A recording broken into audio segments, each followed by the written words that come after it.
大家好，欢迎收看健康生活站。要活得健康长寿，并不需要昂贵的仙丹妙药，从小处着手，改变生活方式，修正错误习惯，才是持久之道。每个地方都有一些独特的出产。本期节目要介绍的水果，原产于印尼，现在在马来西亚、菲律宾和泰国都有种植。这款水果在中医、马来西亚及印尼传统医学中都被用作缓解咳嗽、喉痛。在台湾比较稀有，但可以在台南、屏东等地偶尔找到。事不宜迟，让我们开锅吧。这次要介绍的水果是三脸。三脸又称作三忍、木胡瓜、长叶杨桃或长叶五莲子、野杨桃，与杨桃同属作浆草科。三脸原产于印尼摩鹿加群岛，是一种热带水果。它在印尼、马来西亚、菲律宾和泰国等地很常见，当地人们常将它用于烹饪和草药医学。在台湾偶有种植。三脸的外观独特，呈长而细的形状，黄绿色，外形像细小的胡瓜。它的表面有很多纵向凹槽，果肉薄而酸涩，含有许多小籽。成熟果肉半透明，柔软多汁，内含扁平种子数粒。三脸具有酸涩的味道，有些人形容它的味道类似于醋或酸柑橘，带极微小的苦柑。有外国人把它当作水果生吃后，形容它是世界上最酸的水果。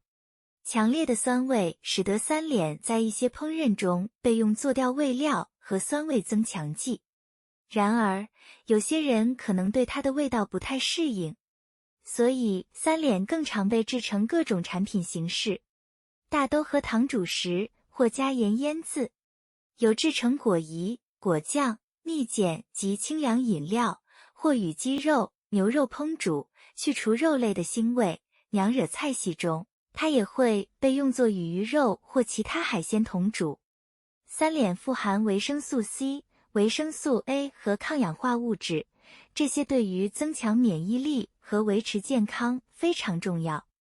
它还含有一些矿物质，如钙、铁和磷。根据中医理论，三脸的性味酸寒，归经属于肝、胃和大肠经，可以健胃消食，促进消化，被认为清热生津、利水解毒，可用于治疗发热、咳嗽、咽喉肿痛以及风热问题。在传统的马来西亚医学当中，三脸也是用来缓解咳嗽症状的食物之一。由于与杨桃同属，所以三脸的食用禁忌与杨桃也差不多。脾胃虚寒忌食，多食引起腹泻。中医古籍药性考中记载，多食冷脾胃，动泻癖，多食可引起腹泻，故脾胃虚寒。最重要一点是，肾病忌食。制作这一期节目不是预计之中，只是因为马来西亚有人家中种了这个三忍的树，看到了，才兴起的念头。相片都是有人家中拍摄的。他把三忍、青柠叶和辣椒等同煮，如果有大马的观众，不妨留言让我知道三忍在大马的其他施法吧。本期节目就到这里，喜欢我们的内容，别忘记订阅、按赞、分享。谨记，养生从不需要妙药仙丹，从生活小处着手才是根本之道。我们下期节目再见，祝大家健康愉快。